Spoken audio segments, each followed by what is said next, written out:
ummad kasta waxay leedahay nimcooyin eebba ku galladaystay deegaanadooda sida duunyo, beer, bad ama macaadiin iyo waxyaalo badan oo aanan halkan ku soo koobi karin.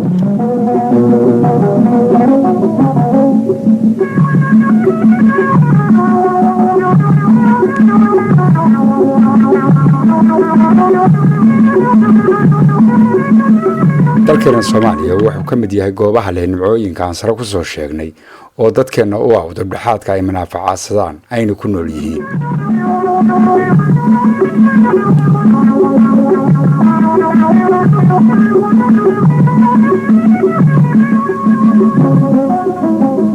Soomaaliya waxay leedahay bad dhererkeedu dhan yahay 3333 kiiloomitir oo ka kooban laba badood oo kala ah badda Hindiya iyo badda Cas ama badda gacanka cadmeed.